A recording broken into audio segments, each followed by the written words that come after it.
Shalom, shalom. Let us give our praises to Yahweh, Bahashem, Yahushua, Bahashem, Kokodash, Barakathah. The honor to the apostles, elders, the great millstone, and salutation to the brothers that teaching truth and sincerity. You know, multitasking. You know how it goes. There's going to be a lesson on consuming when it's hot strike. When just like the stock market, when the indicative number hits your mark, strike hard. Don't be scared of, don't be scared to make your, in the truth, you gotta, when the Lord tests your faith, man, and you see it opening, get it. Don't be scared to take to, and let the scripture say, let no man take your crown, let no man take your time of everybody. The scripture say everybody got a time. When your time comes, you gotta swing. When you gotta, when you in any sports, anything in anything you do, you gotta wait for that right opening, right? And when your opening, when your moment comes, you will know it because you will feel it. It's a spiritual thing. So when your moment comes and it's there, strike, man. It just happened like that. Everybody got a moment. Everybody got that time frame, and that's important to know. And that's important to know that. So we're gonna get this in Second Kings, right? I'm gonna build my lesson off of Second Kings, right? I'm gonna build my lesson off of Second Kings.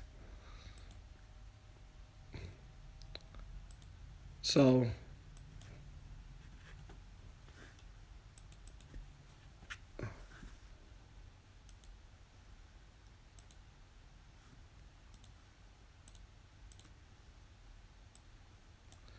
This is 2 Kings 13 and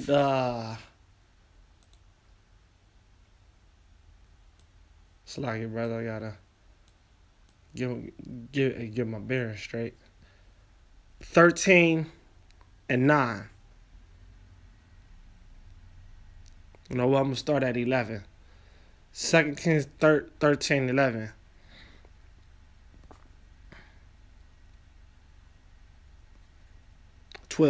And the rest of the acts of Joash and all that he did and his might wherewith he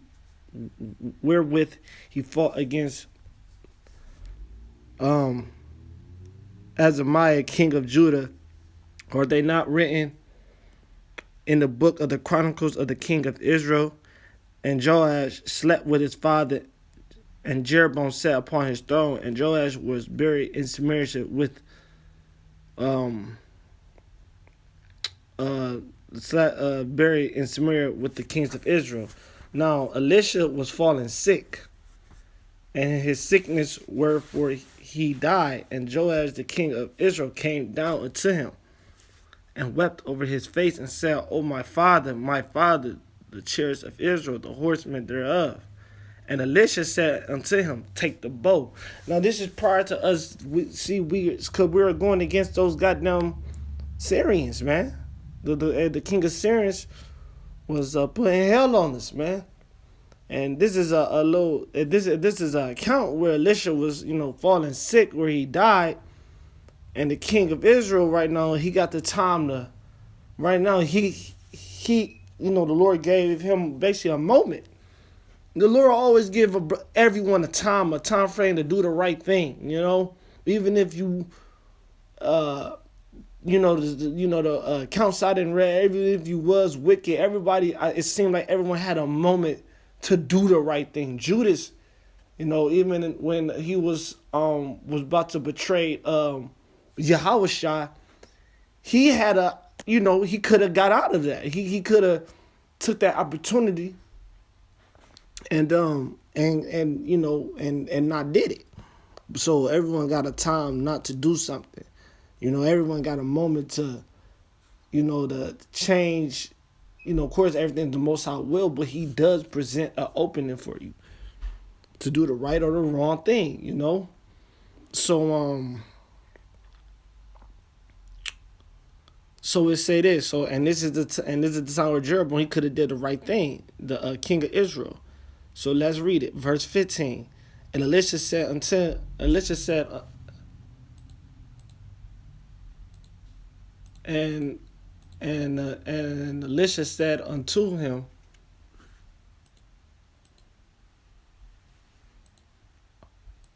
it's like yeah, it's a lot going on over here right now. It's like it. So it said Elisha said unto him, hey, what's up, E? Um, said unto him, take the bow and arrow, and he took him the bow and the arrow. He took him the bow and the arrow, and took him the bow and the arrow, and he said unto the king of Israel, put thy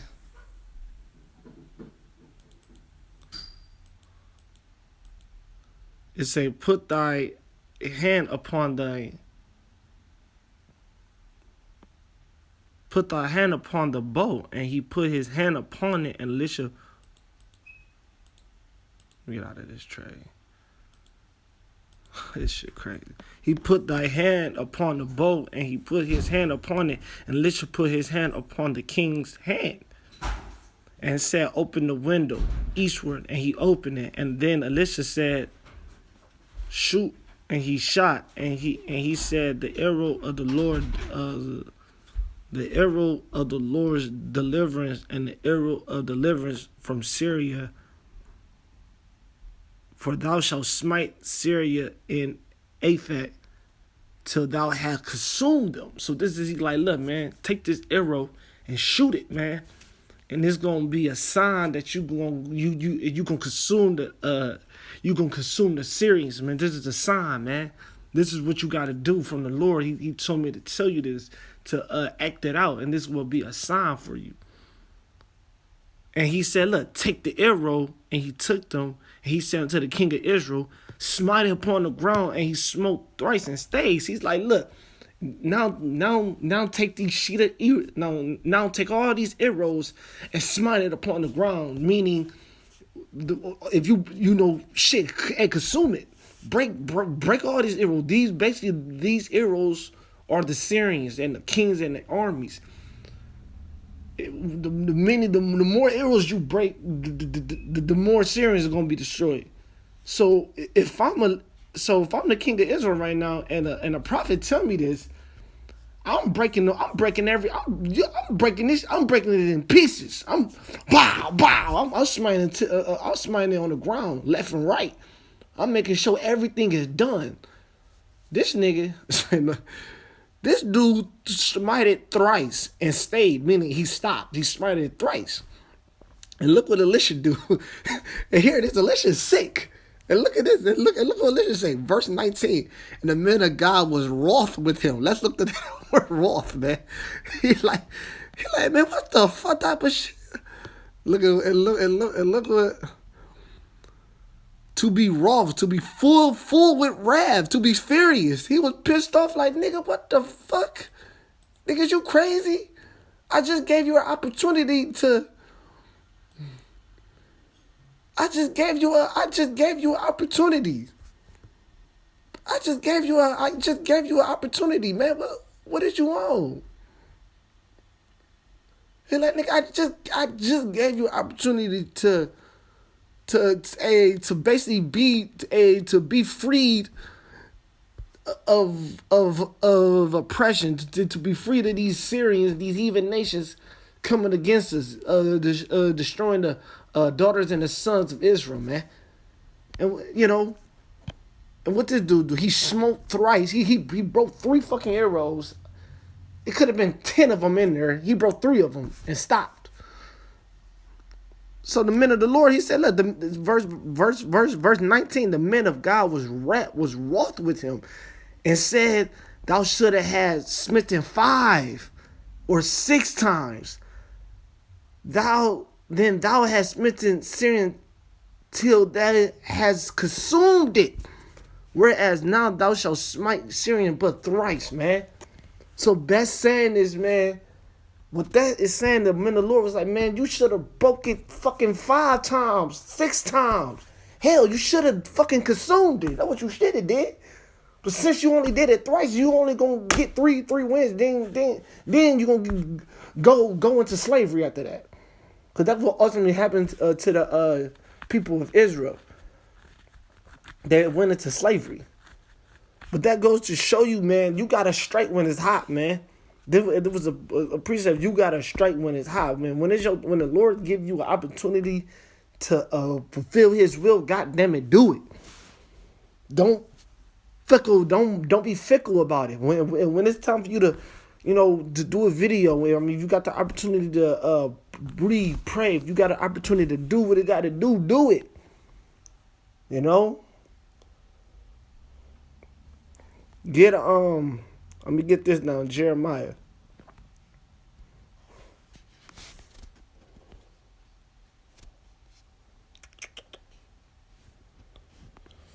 That's and that's what it is, Jeremiah 48, right?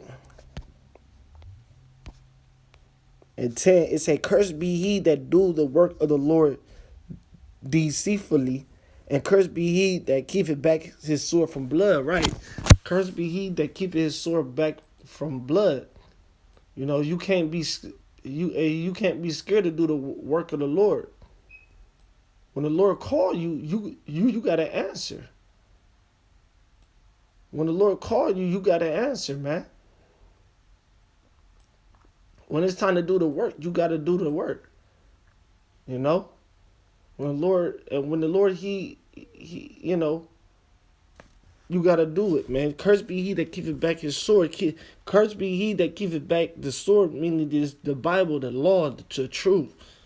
It's with anything in life, man. A girl, you messing with a woman, she got a dude. That's your opportunity the Lord gave you. All right, look, man, don't mess with her because she got a dude. That's an opportunity you got to fulfill the laws. Okay, I know committing adultery is wrong, so what I'm going to do, I'm going to walk away from this situation. I'm not even going to text her, call her, because I know if I text her, call her, I know how good she look.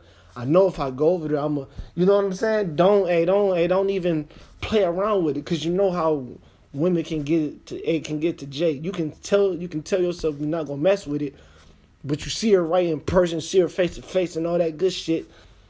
You know what I'm saying? So that's why, look, you know what, you know what I'm gonna do.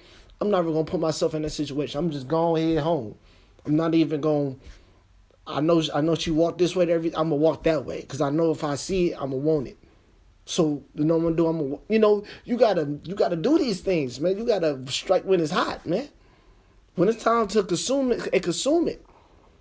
All right, because that's what the Lord's gonna do with this place, America, and these other places. He ain't gonna fickle around with these places. When the Lord strike, He strike hard.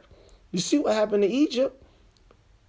Shit. Not only did He consume it, He drowned the motherfuckers too. He fucked up the economy. That's where these Edomites and all these war, they get the taxes from war from the God. He didn't just go after the people. He took the water. He took the water from them. So now soldiers can't fight if they thirsty. Then he took the food. He sent the locusts and they ate up all the fruit and the animals, and animals can't produce it. They can't eat anything. So that fucking destroyed the cattle. So the Lord worked in a strategic way, man.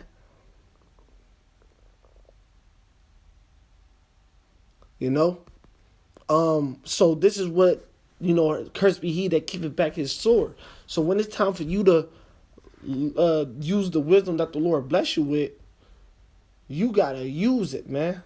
You gotta really use that wisdom, man. All right.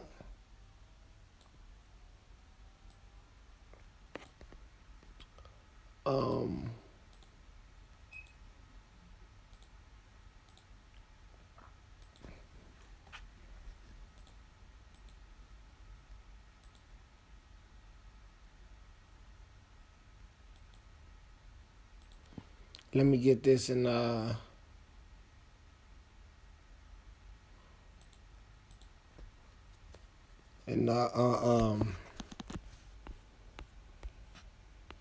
in Zechariah, because I made a statement. I said, Lord, He's going to obliterate all our enemies. Right? This is Zechariah.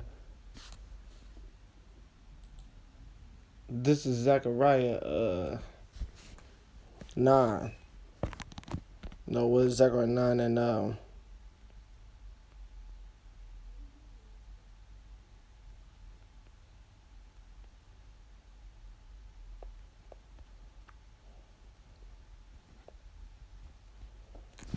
at 8, and I will encamp about my house because of the army, because of him that passeth by, and because of him that returneth, and no oppression shall pass through them any more. For now have I seen with my eyes. Right, the Lord is going to encamp around us. He's going to protect us, man. The Lord is going to consume all our enemies in the time to come. All right, the Lord, He's not going to give any chance for our enemies to consume us anymore. All right, it's going to be no more time for our enemies to strike at us, because we're coming to the Lord, and the Lord's going to honor His, because He swore on His own name. You know, I'm gonna jump to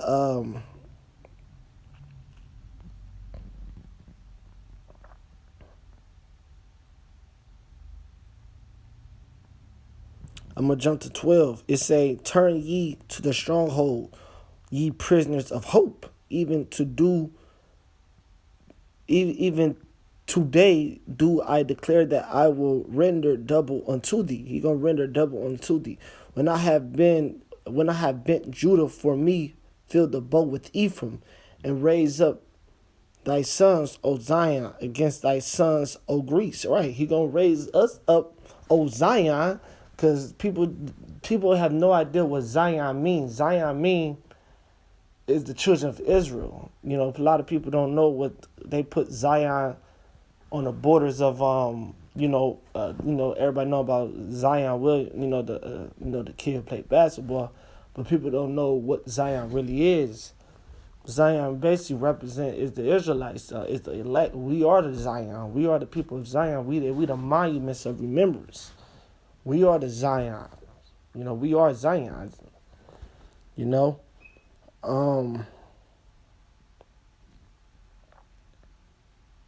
And made thee the sword of a mighty man. Right, the Lord gonna make us a sword of mighty men. The Lord gonna give us strength to consume our enemies. But it's important to get to that state first. To have that opportunity, you gotta know when to strike when it's hot. You gotta know when to do the right things at the time the Lord gives you. All right. O Lord, it say, and the Lord shall be seen over them, and His arrow, they're gonna word arrow again, shall go forth as a lightning. So we the arrows. The Lord, He described people as arrows. You see how everything come together, how Elisha represented the king of Syrians as arrows. So basically, you can describe the Bible is written in so many. It's written in metaphors.